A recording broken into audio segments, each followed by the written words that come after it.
Promo 2 அதுக்குள்ளார வந்துச்சா? நேத்து மத்தியானம் வரைக்கும் என்னடா ப்ரோமோ 1யே காணோம் அப்படின்னு உட்கார்ந்திருந்தேன். இப்ப ஃபர்ஸ்ட் ப்ரோமோவ பார்த்து எடிட் பண்ணி அப்லோட் பண்ணலான்னு போறேன். அதுக்குள்ளார 2வது ப்ரோமோ விட்டாய்ங்க. தெரியுமா? இந்த பெண்கள் அணியிலருந்து போயிட்டு ரூ. 11,000 இருக்குன்னு சொல்லி 6 ஜாம் பாட்டில அள்ளி போட்டு மொத்தமா போச்சே! அத பத்தி தான் பேசுறாங்க. விஜய் சேதுபதி சார் என்ன கேட்கிறாரு அப்படின்னு பார்த்தீங்கன்னா, சாச்சனா தான் வந்து இத பண்ணியிருப்பா அப்படின்ட்டு எப்படி எல்லாரும் ஈஸியா சாச்சனாவ ப்ளேம் பண்ணீங்க? சாச்சனா என்ன சொல்றாங்கன்னா, இவங்களுக்கு பதிலா இன்னொருத்தவங்க போயிருந்தா பெட்டரா இருக்கும் அப்படின்ற பாயிண்ட் ஃபர்ஸ்ட் மஞ்சரி சொன்னாங்க. அடுத்து நம்ம சௌந்தர்யா, இல்ல அங்க 6 ஜாம் பாட்டில்ன்னு சொன்னோனே, எனக்கு அவ தான் வந்து யூசுவலா இத எடுப்பான்றனால, அவ தான் இத பண்ணிட்டாளோ அப்படின்ற தாட் எனக்கு வந்துச்சுன்றாங்க. ஓகே. ஆக மொத்தம் உங்க எல்லாருக்குமே ஆல்ரெடி ஒரு ஒப்பீனியன் இருக்கு. அத வச்சு ஈஸியா எஸ்கேப் ஆவறதுக்காக பழிய தூக்கி சாச்சனா மேல போட்டீங்களா? அப்படின்னு அவர் கேட்கிறாரு.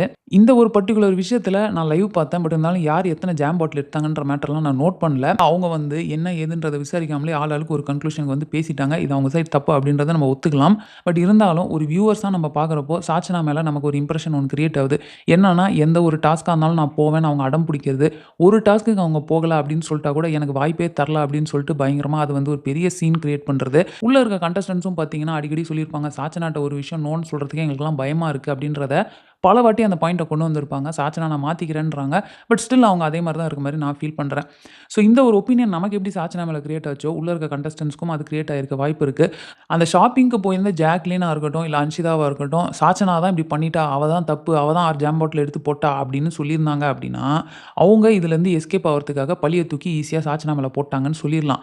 ஆனா ஷாப்பிங்க்கு போகாத மத்த கண்டஸ்டன்ட்ஸ்ல இருந்து 2 பேர் தான் இந்த வேலைய பார்த்துருக்காங்கன்றப்போ, அவங்க எதுக்கு வந்து பழிய தூக்கி ஈஸியா சாச்சனா மேல போட்டு எஸ்கேப் ஆகணும்? அவங்க எதுலருந்து எஸ்கேப் ஆக போறாங்க அப்படின்றது எனக்கு ஒரு கேள்வியா இருக்கு.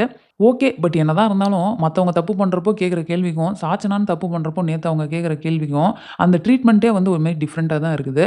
உள்ள வந்து ஏஜ் அதெல்லாம் பார்க்கக்கூடாது. அதுதான் கேம் அப்படின்றாங்க. அப்ப அதுக்கேத்த மாதிரி கேள்வி கேட்கிறப்பவுமே அந்த ஏஜ்ன்றத மைண்ட்ல வைக்காம கேள்வி கேட்டா கொஞ்சம் நல்லாருக்கும் அப்படின்னு நினைக்கிறேன். நீங்க என்ன நினைக்கிறீங்க? சாச்சனாக்கு வந்து டிஃபரெண்ட்டான ஒரு ட்ரீட்மெண்ட் இருக்குன்னு நீங்க நினைக்கிறீங்களா? அப்படின்றத மறக்காம கமெண்ட்ல போடுங்க. இந்த வீடியோ இதோட முடிச்சுக்கிறேன். இந்த வீடியோ உங்களுக்கு பிடிச்சிருந்தா லைக் பண்ணுங்க. உங்க ஃப்ரெண்ட்ஸ் எல்லார்ட்டயுமே ஷேர் பண்ணுங்க. மறக்காம சேனல சப்ஸ்கிரைப் பண்ணி என்ன சப்போர்ட் பண்ணுங்க.